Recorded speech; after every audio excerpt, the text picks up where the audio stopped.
What is the Matrix? Control.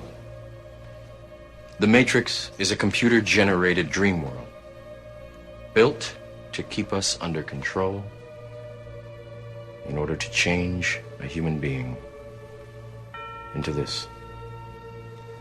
No. I don't believe it. It's not possible. I didn't say it would be easy, Neo. I just said it would be the truth. Stop. Let me out. Let me out! Well, the foundation of the whole suppression of humanity is to sell us from cradle to grave a false self-identity. You know, if you had 7 billion people plus who realized that their name and their job and their family history and their life story were not who they were, but what they were experiencing. And who they were was an expression of an infinite, limitless awareness that is having that experience.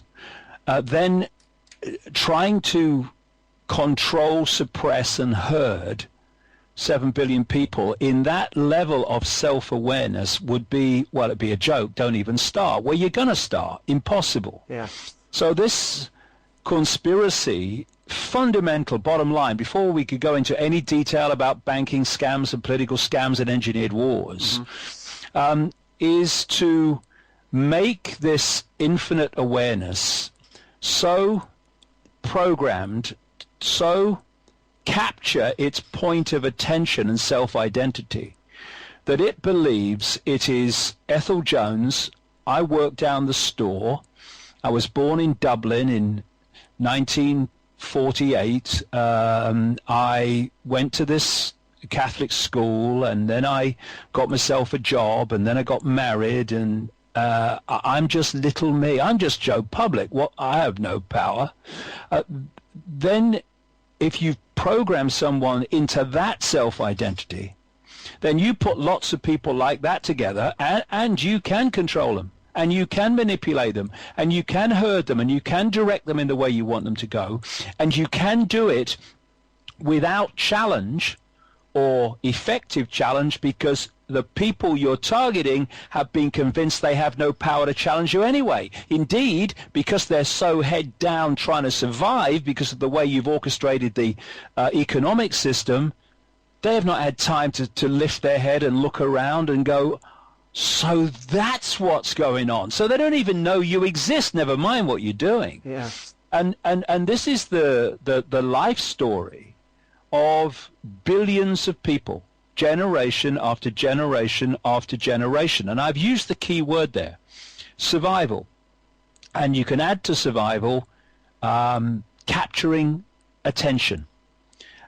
Because if you can get people to wake up every day having to survive another day financially, another week financially, another month financially, if you can focus the attention of people on survival, and those that are more financially fortunate, you focus their attention on achievement, on a career, or people who are into religion, you focus their attention on a religion. What you're doing, John, is you're focusing people on dots.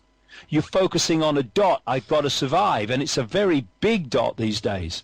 You're focusing people on the Christian religion, it's a dot, that's my life. You can focus people on Manchester United. Yeah. And it's a dot. You can focus people on, I want to, have this successful banking career, political career, legal career, whatever, media career. It's a dot. And when you're looking at a dot, in that focus, you lose peripheral vision. And it's in the peripheral vision where the dots connect. And if you're only focusing on one, you're not even seeing most of the others, never mind seeing they're actually expressions of the same tapestry. And this is how it's done. And then you've got divide and rule, because what you've got is a situation where there is one infinite awareness, one infinite consciousness, and we are different expressions of it. We're different points of attention within that consciousness. So someone who's obsessed with Manchester United, his point of attention is Manchester United, and someone else's point of attention is survival or whatever. Yeah. But if we just awaken and open our minds, these cliches that have these fundamental truths in them, if we just open our minds, what are we doing? We are expanding our point of attention.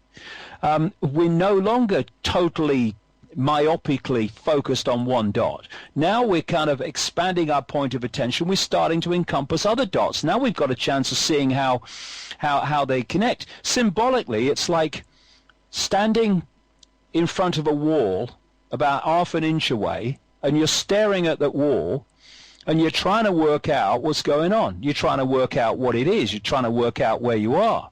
That's what happens when you focus on dots to the exclusion of everything else. But you start walking backwards, and now you're expanding your field of vision and awareness. Now you see the brick is part of a house. Now you see the house is part of a street. The street is part of a town, and so and so and so on. You go on. Mm-hmm. So you go out to a spaceship, and you see that actually the brick is part of a planet and a universe. So the point of your attention is key, because that's going to give you the fix on who you are, where you are, and the nature of what's going on. And this is why it's so important. If people do not have any kind of open mind, they shouldn't listen to a word I say, because they're wasting their time, and they should never come to an event or read any book of mine. Absolute waste of time, because it's challenging people. Not saying you must believe this, but it's challenging people to encompass a greater view of everything, to see how the dots connect. The Earth is interpenetrated and circled with a vast network of energetic force lines.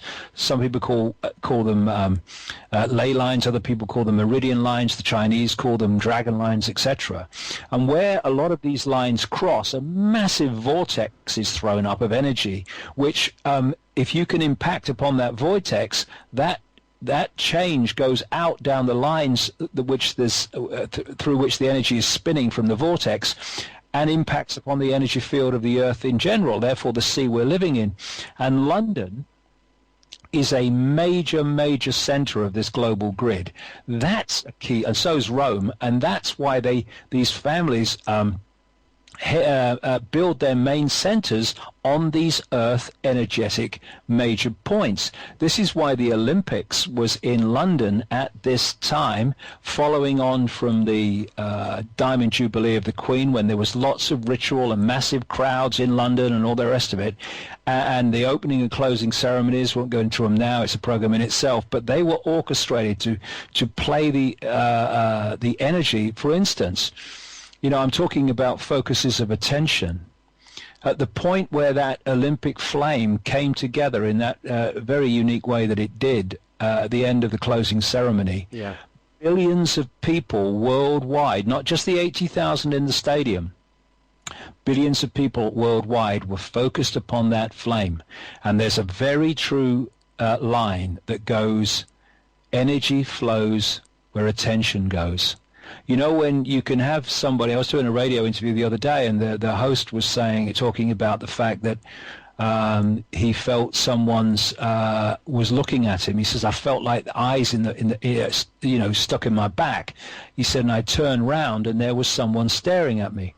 Well, obviously it wasn't the eyes of the person that he was feeling. It was the person's focus of attention, which takes an energetic form, and thus you feel it within your energetic field. It comes through to the conscious, if you like, senses, and you think someone's looking at me, and you turn around. This is where so much of this so-called paranormal and all this other stuff comes from. It comes from information entering at the electromagnetic level and coming through to the conscious mind, and you think, well, where did that come from? It came out of nowhere. It didn't. It came into the conscious mind from the electromagnetic level. The paranormal, John, as it's called, takes us into those levels that awaken us. That is why the system has marginalized the normal that they don't want people to know about, and they call it the paranormal, and blood, gore, suffering are the norm, the normal. I say to people, do you think this world is sane? Yeah. Well, please call me insane, because if you think I'm sane, I've got such a problem. You know, how can we be happy about being called sane by a world that's clinically insane? So when you think about the eyes on the back example, and someone feels it and turns around, imagine the energy generated by the focus of billions of people on that flame. Now, on the electromagnetic level, on the deeper level beyond that of non-form energy, they trawl that because they know what they're doing. Because this is not just about a network of families in human form.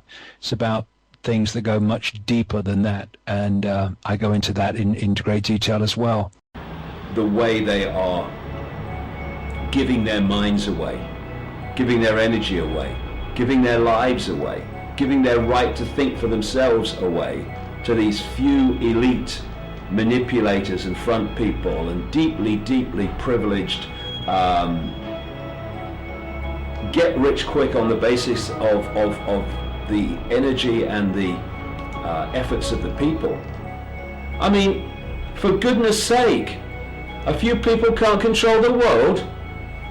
It's a doddle.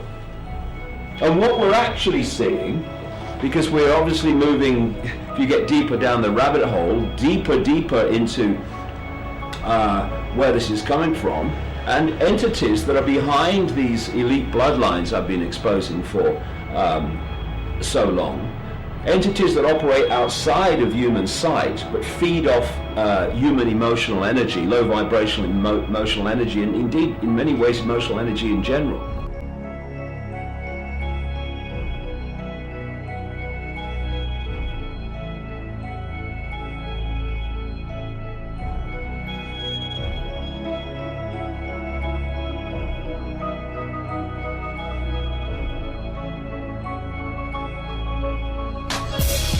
Watch a scaffold and fall into the hearts of men, collapsing vacant stalls. Looking around, we all wonder if Armageddon is real or just a perpetuated myth. Though we barely breathe, we can start to see all the lies that filter down and trickle slowly.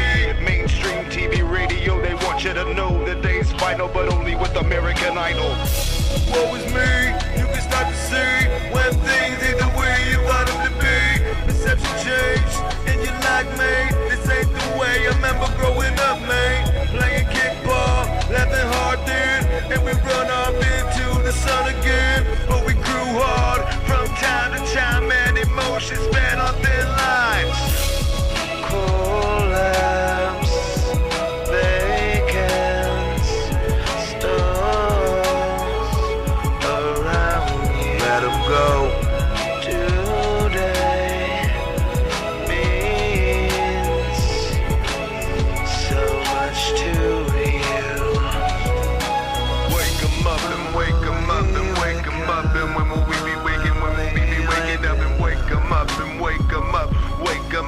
When will we be waking? When will we be waking up? Wake 'em up, wake 'em up, wake 'em up.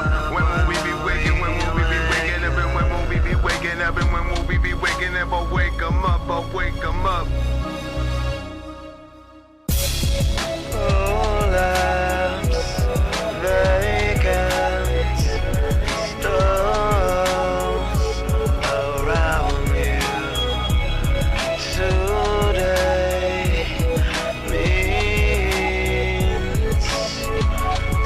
Much to